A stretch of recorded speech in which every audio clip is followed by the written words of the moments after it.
Welcome, everyone, to season 6 of the Runners Roundtable. It is my favorite season. I will be declaring that often throughout the season because I get to talk to some pretty incredible runners about their favorite running memories. And the theme of the season is Beyond Pace. And my hope is that in listening to these episodes, people start to expand what it means to be a runner and they get to explore a different way of being in relationship with running. And I think today's guest is going to nail it all home for me, knowing what I know about Stephanie Dunlap. You are a just pacing queen, pacing expert, pacing. I don't even know how to describe it, but you are such an inspiration because you pace marathons. And it's funny because I talked to someone else about pacing marathons, and I'm like, there is so much stress for 26.2 miles of making sure you're getting people from start line to finish line within whatever time goal that you're pacing. So you are a queen in my eyes, and just in general, just a badass, because that's what you choose to do with your free time for fun. But before, we get into this podcast and your favorite running memory, I would like you to reintroduce yourself to us for people who are not familiar with you, and tell us, where are you with running right now? Excellent. Well, I'm Stephanie Dunlap, also known as Steph Dunlap. On the socials, I'm Run Strong Run.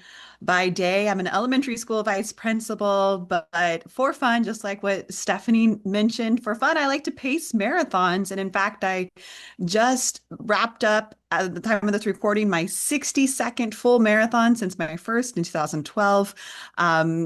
Ran 13 full marathons in 2025. I do have also two small children. And so people often ask, like, how do you do it all? And the answer is I don't do it all. But I love showing up on the socials and loudly proclaiming all runners count, because I pace back of the pack because I want all runners to know that you matter, and I'm here to support you and to cheer you on and to get you to that finish line. So you did. I'm sorry, my brain is trying to wrap around it because 13 full marathons, there's 12 months in the year. So, I'm notoriously not great with math. My kids make fun of me all the time. My kids actually saw my report cards from middle school where I had like D's and F's in math. And I'm like, listen, I'm not great with math, but also the teacher is so important with helping you understand math. So, can you just math it out for us so that my brain can understand what 13 marathons in 2025, what was that like for you? And how did you take care of yourself? Because as a pacer, you're spending a lot of energy taking care of the runners around you. So how did you take care of yourself in between all those marathons?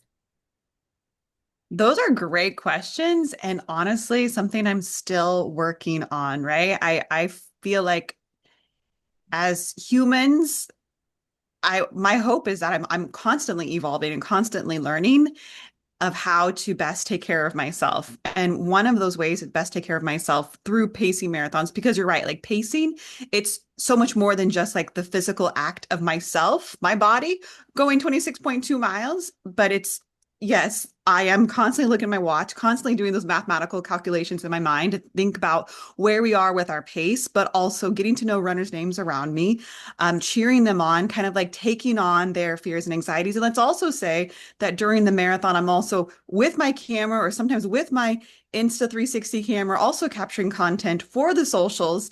And so it's like I'm doing multiple jobs in one, and often it's for 6 hours. And that's not even including the time in the starting corrals or the time at the finish line, like talking to runners. So one of the ways I'm taking care of myself is to give myself grace. And I used to say that like I need a time to process, but really what I need is I need time to decompress. And Mm. so it's allowing myself to take a day off of work, to take a day off of my 9 to 5 after a full weekend. Probably my two biggest weekends of 2025 well, okay, maybe there were three. But my top two biggest weekends would probably be in Detroit, pacing the Detroit Free Press Marathon. That was in October. It was my fourth year pacing Detroit. So now I'm kind of, people know, like, hey, if I go to Detroit to run this marathon, I get to see and meet Steph, Run Strong Run. And I mean, it's just, I can't even begin to describe how much it means to me to have people come up to me, some people in tears, and say, like, I'm here because of you. That just means the world to me, like that the work I'm doing on the socials with my own podcast, which actually, Stephanie, I don't know if you remember this, but I think my first time on your podcast, you were encouraging me to start my own podcast, which I have started, the Run Strong Run podcast, where I get to tell the stories of these people I meet, these incredible, inspiring runners in the back of the pack. I mean, just it, I selfishly, I think I keep pacing marathons because of how it fills my bucket. But I Mhm. think but it's so true. Like I need that time to decompress and to like process and to just sit in silence and just realize how blessed I am to live this life I live. And to have a body that can do all of that, right? Because Yeah. we're talking about if you did 13 marathons in 2025, your body is almost in a perpetual state of being trained to do a marathon, right? Like that's just it. So it means that you have to take an extra, you just have to do more to make sure that your body's not breaking down. And I know strength training is really important to you as well. And that it's so interesting because I obviously, I follow you on Instagram, and it's so interesting to see these parallel stories of those races that you run as a pacer and then the races that you do for yourself. So how do you also bring those two things into harmony? Because again, pacing 13 marathons doesn't, I I can't even process. My brain is like, it's not computing how you have time to chase or go after any personal goals? Or is that just something that's not high priority for you?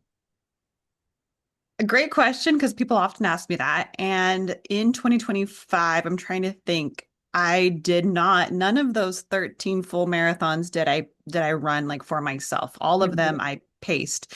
Now it's funny because there were actually two I signed up for, not as a part of a pace team, but because people knew I was going to be at these races, they're like, I want you to pace me.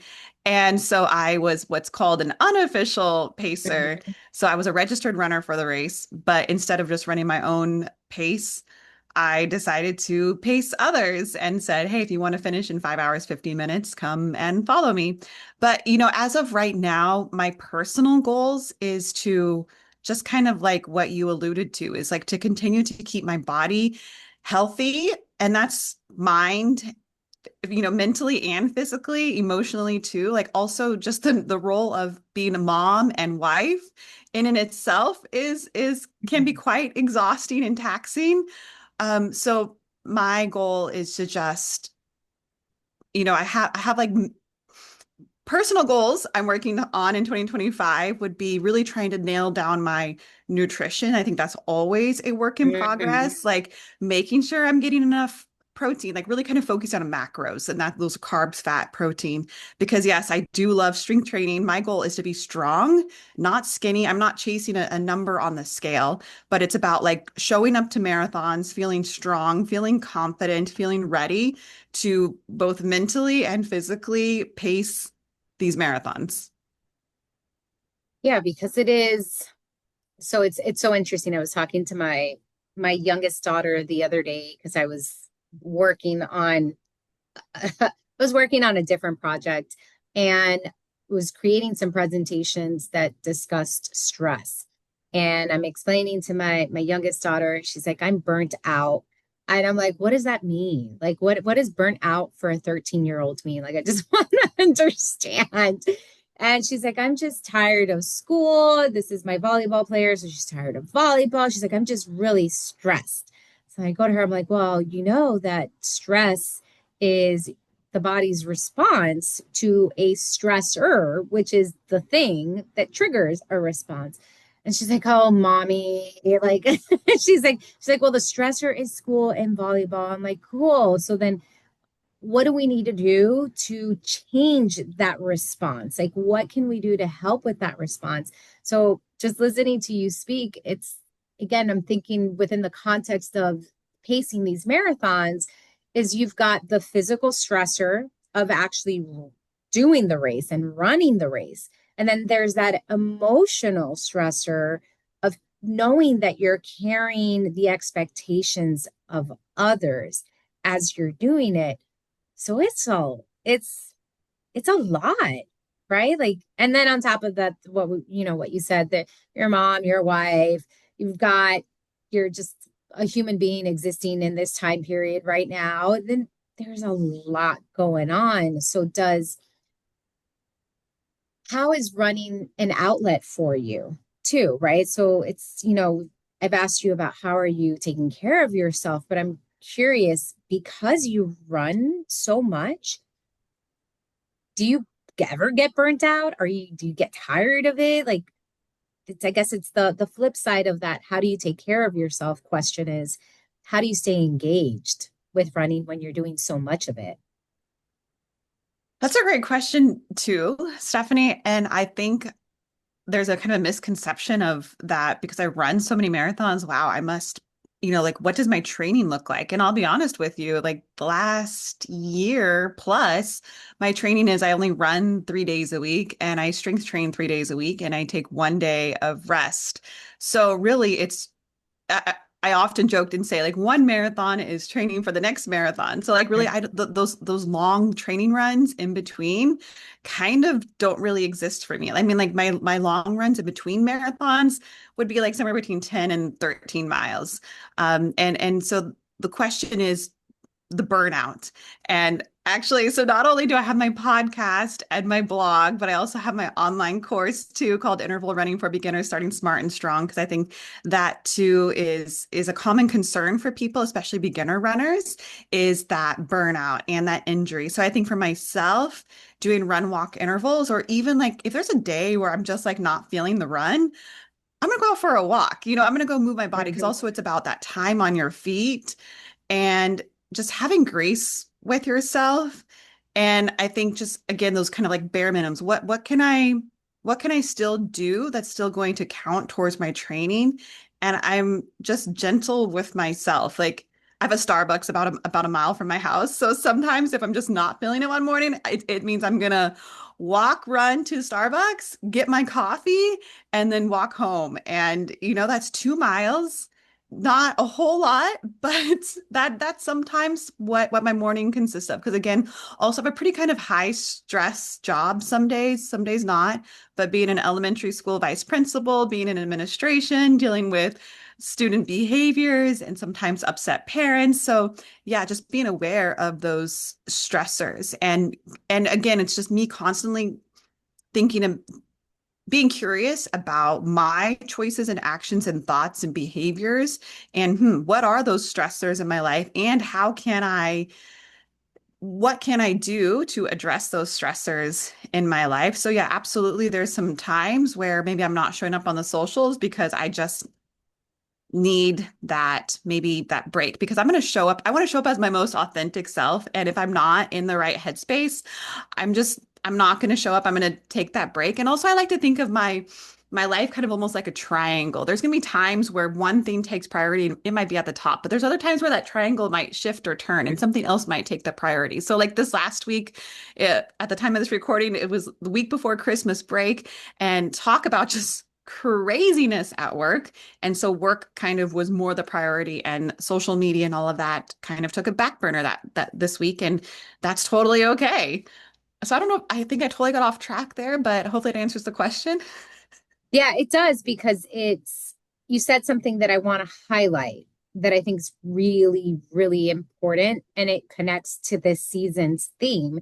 And you said that if you're not running, you're doing something that's adjacent to that. So if you're not going to do the run, then you can go for the walk and it's still time on feet.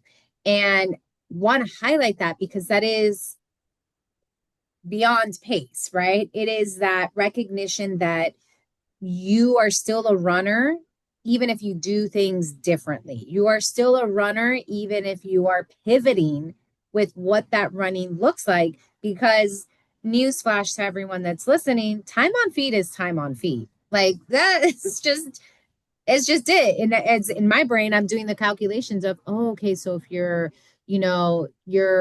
doing that 2 miles, we're talking about at least 40 minutes on your feet of walking there, walking back, not including the time that you're spent standing and waiting for your coffee, right? So it's like, so I just wanted to highlight that part because I think we get caught up sometimes. And I feel like that's where the burnout Mm, starts to trickle in, where we feel like we have to do it perfectly. We yes. feel like if today is a running day, we need to do the run, when realizing that if you don't have the mental space and you're not recovered and your body is just so fatigued, doing a run is actually going to set you back. Whereas going for the walk might be the thing that's going to help reset you. And you're still doing something that's going to help you as a runner. So that was like something that I was like, yes, we gotta I gotta spotlight that because you're hearing it here, people, from someone who did 13 marathons in 2025, that some days the most helpful thing you can do for your body is something that is not running. And it's okay. Yeah. So, all right. So coming back, as I said, this is beyond pace. We're talking about your favorite running memory, and I know that is a very big ask, especially of you, because if in one year it was 13 marathons and you completed this year your 62nd marathon, I know that there is an entire encyclopedia of memories that exist within you. So it is a big ask to say, hey, can you tell me one memory that's your favorite? Do you have one? A few come to mind. I think the one that I'm going to highlight is getting to be the first ever 6 hour pacer for the California International Marathon in 2021. The California International Marathon starts in Folsom, California, and ends in Sacramento, the state capitol building. I live just a little bit north of Sacramento in California. And so it's kind of, I call CIM like my hometown marathon. And I first ran the race in 2016, just, ran it for myself, fell in love immediately with the race, the course, just everything about the race, became an ambassador, became a mentor in the first timers group. In 2017, I decided to unofficially pace those first timers to a 6 hour finish. So I even made myself a sign that I wore on my hydration pack that said unofficial 6 hour pacer, because very quickly I realized if a race has a 6 hour cutoff, like there are people who are chasing that cutoff. Like it means a lot to someone to make it into the finish line under the cutoff because it means they are recognized as an official finisher. It means Mhm. they're earning that finisher medal. And I want to be there to get that person to the finish line and for them to achieve their goals. Yeah. And so I was talking about this at the CIM kickoff party in 2021 about how I unofficially paced CIM in 2017. And next thing I know is I get an email from the executive race director saying, "Thank you for volunteering to be a 6 hour pacer for CIM. Welcome to the pace team." And I was like both elated but also terrified because at the time I was 6 weeks postpartum with my second baby via C-section.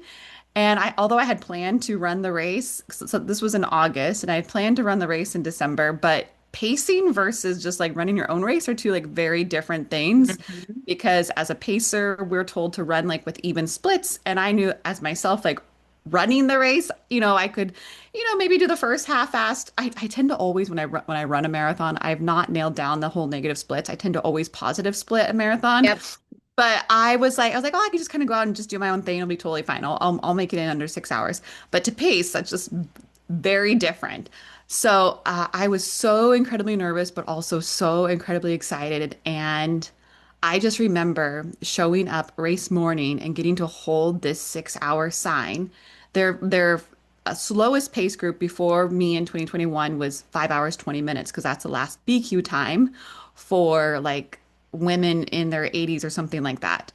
So 520 was their slowest pace group. But I just remember holding this 6 hour sign among these 20 plus, I don't even know how many, 30 pacers, all holding these red signs with the white font, and just thinking, oh my goodness, I'm this little tiny fish in this big pond. What am I doing? Like just this crazy big race, me holding this 6 hours and people kind of like looking at it like, is that 6 minutes per mile? And then also just talking about like physically, my body, I mean, my body was in this postpartum state with my second child. Um, just crazy. But that moment, that day in 2021 just solidified my belief that all runners count. It was just such a joy and an honor to get to bring representation to the back of the pack at CIM, a race that's known for, they call themselves the fastest course in the West. Like BQ Factory is also one of their hashtags. There are people who come to CIM to earn OTQ times, Olympic time qualifiers. So to say like, hey, yeah, there's all these fast runners and they're amazing. I mean, mind-boggling to run a marathon sub 3 hours. I can't even begin to fathom what that's like. Mm-hmm. There's also these runners who are out there chasing that 6 hour cutoff. And so since 2021, I paced 6 hours 2021, 2022, 2023. After 2023, I had a hour-long conversation with Scott Abbott, executive race director, about he wants to hold a more stricter 6 hour cutoff. And so we decided that in 2024, he was going to move me to 550 instead of 6 hours because he wanted to provide like a little buffer for runners because people wanted to run with me. But unfortunately, it does happen where runners fall off the pace group as much as I do my best to keep them with me. So in 2024, I was moved to 550 and I just wrapped up pacing CIM again, 550. And I've also now 3 different times been invited to speak on the expert panel at the expo to represent the pace team as well as the back of the pack, again, to just loudly proclaim that all runners count. So I would say that one moment, CIM 2021, I actually have my bib framed as well as some race pictures from that moment in my running room here at my house because the race and that moment just so special. How many runners did you have with you then? Do you remember? I would say every year I have at least 20, 30 plus people with me the whole way. And in 2021, were you the solo pacer for that? Okay. So, Yes, I was. I asked that because a lot of races, at least the ones that I've participated in, will have multiple pacers for the pace. So your 4 hour pacer, there's going to be two people. And it's usually, and at least how I've seen it as races, is that they may start off together or they may be kind of like staggered in the corral where it's like you'll have a 4 hour pacer that's maybe 20 feet ahead of you and then another 4 hour pacer behind. So that's also incredible because it's like, hey, here's year one, and here you go. It's you by yourself, and it's just good luck out there. So I'm curious if you remember some of what you felt race morning. Like what was that Stephanie of 2021 with her sign in the corral? Her emotional state. Is there anything that you're like, I don't know. I feel like I feel like I would just have to pee all the time because that's just what happens to me when I get nervous. I like my bladder turns into like the size of a raisin. So I'm just curious for you that your emotional state that day. I love pacing so much. And I think going back to that question of you're like, how do you not like get bored of it or burnt out? I just love pacing so much. Like racing for myself a marathon, I'm like, meh. Like I just love pacing so much more because what is it? Is it the people around me like just seeing their excitement and their nerves, or maybe their just again their worries, their fears, their anxieties, getting to be that cheerleader. People often say once a cheerleader, always a cheerleader. So yes, I was cheer captain in high school. And so perhaps maybe this is me getting to hold on to that piece of being a cheerleader. But I think going back to that moment in 2021, we always take a team photo of all the Pacers like at about 6:30. And then we go to our corrals about 6:45 and 7 o'clock is when the race starts. And so taking that team picture, I think I really just had to fight that feeling of, again, that little fish in a big pond, or those like limiting beliefs of like, who am I? Like, what am I doing here? Like, just me fighting that own battle again, physically, my body looked different than those 3 hour marathoners. Still to this day, my body does not look like a 3 hour marathoner. And that's okay, because again, all runners count. But then getting to go into the back of the pack and meeting the people who were chasing that 6 hour finish time, I felt at home. Like these are my people. And so, I mean, I started pacing in 2016. So at that time in 2021, I had 5 years experience of like pacing. So at least pacing wasn't new to me. Yeah. And sometimes I actually kind of prefer pacing on my own because then I can kind of decide how I want to pace. Because a 6 hour marathon is 13:44 per mile. And there's some pacers who will run that pace 13:44 consistently for the race, but myself, it's very difficult for me to like run a 13:44 pace. I would much rather use run walk intervals. And so what's funny is now pacing CIM, or kind of getting like 6 hours, 5:50 is kind of where I mostly pace. I've changed how I've paced those races over the years. Like, so my first year pacing CIM, I actually ran 1 minute, walked 2 minutes. That first year pacing 6 hours. Wow. Then I went to I think run 90 seconds, walk 90 seconds. And that's actually what I prefer when I pace 6 hours. And when I pace 5:50, I do run 2 minutes, walk 1 minute. But isn't that so funny that like that first year, we actually only ran 1/3 of the race and then we walked 2/3 of the race. But yeah, I think again, just being in the starting corrals in the back and meeting those people who maybe it's their very first marathon. First time marathoners are my absolute favorite because I'm just like, take it all in. Take a deep breath, take it all in. Remember this moment. You only get your first time marathon one time. And maybe that's me too. I keep just still chasing that first time marathon feeling because there's nothing like that very first marathon. Going 26.2 miles. It's never easy. It's incredible every single time. And so again, just being the starting corrals with these runners, I'm like, I'm at home. These are my people. Yeah, and I think it's speaking of being at home,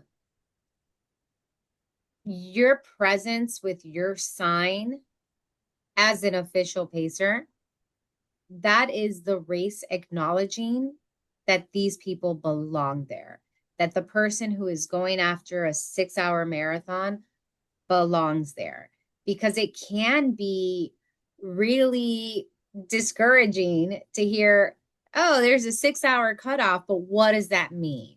Right? Are you talking about 6 hour cutoff from when the race starts? Are you talking about 6 hour cutoff from when the last person goes? And then how do I know which is the last person? Right? So having the pacers, that's your bumper system, right? Like I always think of bowling, and when they put up the bumpers, like you're there, you're never going to end up in the gutter, because there is a pacer on course that is letting you know, hey, if you stick with me, you're going to be okay, right? Like if you stick with me, I'm going to get you to that finish line. So you're not just a person holding a sign, you're representing inclusion at an event. And that's pretty incredible. But again, I keep going back to like, that is one heck of a responsibility for you. And yeah, and I guess maybe that's my next question in terms of, I know you love the races and the experience and talking to people. Do you ever, I mean, does it ever hit you when you're in that race of just the grandness of what you're doing, of like, I am here and I'm going to help 20 to 30 people get to that finish line. Like, does that ever, because I feel like I would have moments of my world feeling like it's being rocked, just of complete awe of what I'm doing and what I'm trying to help other people do. I think sometimes in the moment during the race, I try to just stay present right then in the moment. And I think that's why afterwards, and when I'm quiet by myself, that's when it like kind of hits me of, oh my goodness, like what just happened? I mean, just seriously, every single time I'm so grateful for my body physically taking me 26.2 miles. I'm grateful for the platforms that I have to to again loudly proclaim that all runners count, like that you belong here at CIM, you belong in the running space. Um, yeah, it's hard. It's that balance of staying present and not getting too wrapped up in the grandness of everything. It's so hard to quantify that feeling. And even like coming home, it's what I've struggled with, I think probably the more in 2025 than I ever have is feeling like I live a double life, like I'm a double agent. I have myself, Steph, Run Strong Run, marathon pacer at these running events and these people who come up to me, seriously, some people in tears, like, oh my goodness, I can't believe I'm finally meeting you. Like, like, like shaking. And then like I come home as vice principal, as wife, as mom, and I'm just another regular person. And so it's just so crazy, like balancing that and trying to help my husband to understand, like, do you realize that I have people who meet me in person and seriously start crying? Trying to help him to understand that, but then also asking myself, like, is it okay? Is it okay? Like, if he doesn't fully understand, is it okay that I have those moments where I'm just Mrs. Dunlap? Is it okay that I have those moments where I'm just mommy? I think it's just, yeah, finding that balance. Yeah, and I think this is like what I describe as it's the kaleidoscope of being you, right? It's you've got all these beautiful shards, different colors, and depending on how you turn it is the pattern that you're going to see. And you're all of those things. You're always all of those things, right? It is the people around you that are recognizing you for the different things that you are. You're always the pacer. You're always the elementary school vice president. You're always the mother. But it's when you're in a race environment, that thing that's going to be most present or more like salient is the pacer part of you. When you're at home, the thing that's going to be the most salient is the fact that you're a mother. But I feel like all of those roles, they work together and they show through everywhere you're at, but it's hard because it is always within you, but it's not always what's called forward depending on who you're interacting with. And that's where that's where our communities of support are so important because it is really hard. Like like I had that feeling after the Chicago Marathon where I was like, I just did this amazing thing and I came home to a child with attitude who cares that I did nothing. Like to her, it's just mommy doing what mommy does. Run. Where it's like, but it's not just mommy doing what mommy does. It's Stephanie running a marathon after having trained for it, after having done all these sacrifices. So it is really hard to carry all of that and to know that I think some people just won't get it because that's not their experience of you, right? It's not like you're vice principal and you're saying, okay, on Friday we're all gonna watch Miss Dunlap run a marathon on the track. Like that's not what's happening.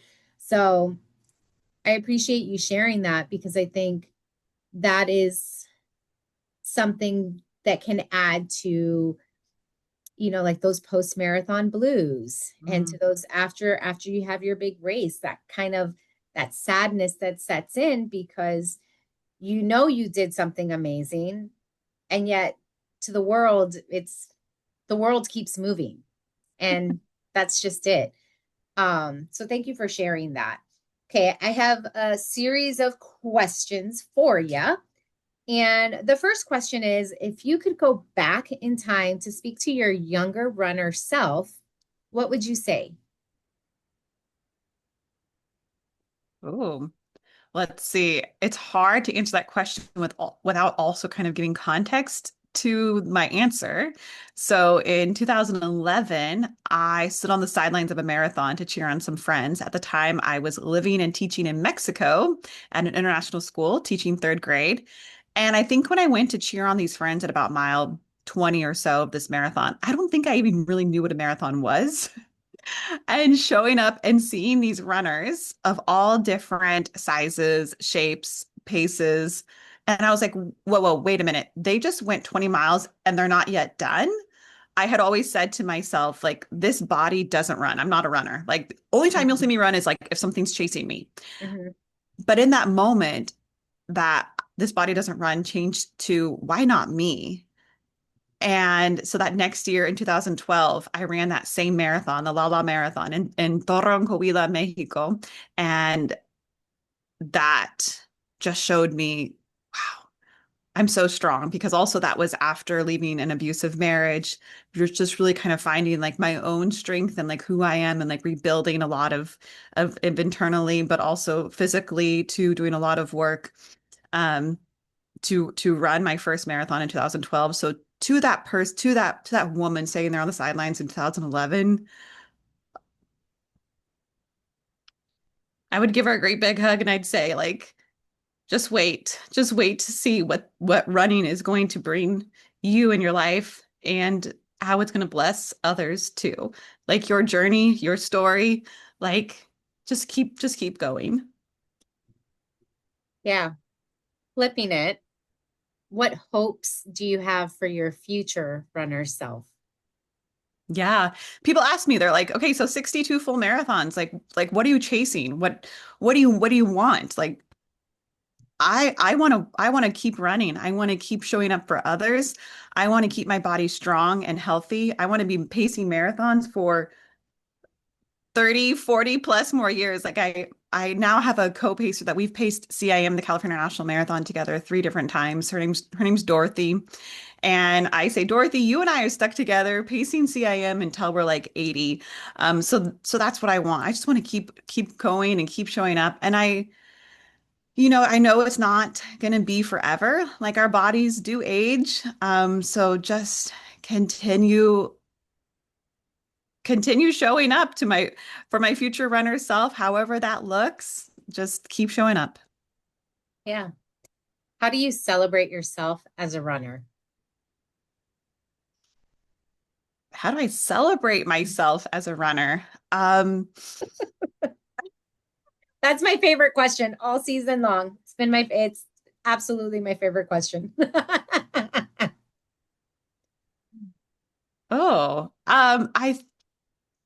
I'm not sure if I really celebrate myself. Maybe I celebrate myself in saying, yeah, I'm gonna invest this money in this Insta360 camera or this hover hover drone camera. Like those it's funny. I think you posted a reel about like how running is this inexpensive sport, but really it's not. Like there's so many expenses to running. But I think also celebrating myself with my next marathon is in Maui. So like I love to travel and experience like different destinations and just live life to the fullest. You only have one life. You never know what day is going to be your last. So just live every day like it's your last. Yeah. All right. Final two questions. This one's the easiest one of all the questions I've asked. It's just, can you remind us? You've already said it, but can you remind us where to find you and how to best connect with you? Yes, you can find me. My main platform would be Instagram. Run Strong Run would be the handle. I'm also on Facebook and TikTok, my website, runstrongrun.com, my own podcast, the Run Strong Run podcast, where I get to tell the stories of the back of the pack, the runners that I have the pleasure of meeting and sharing 26.2 miles with.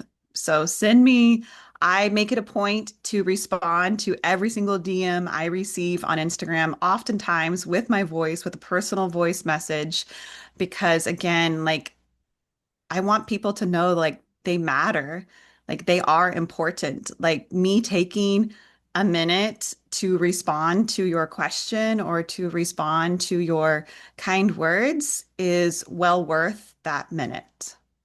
Yeah. A final question is, what are your final words for us? Running is so fun. And if you're not having fun with running, be reflective of how can you change that? Because to me, it's not worth it. Like I want to have fun. I want to enjoy it. And in that's just kind of like everything with life.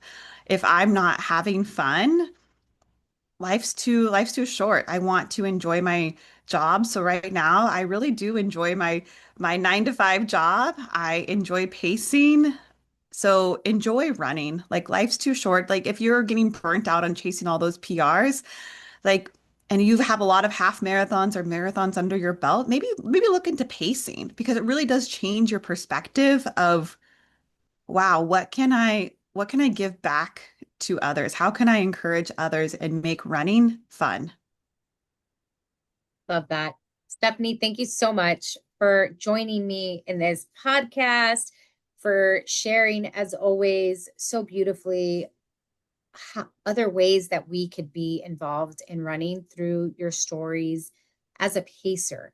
So I appreciate everything you do for the running community and all the ways that you advocate for running being a space where everyone and everybody can show up and be included. So thank you for that. And yeah, everyone, we'll see you next time. Bye. Bye.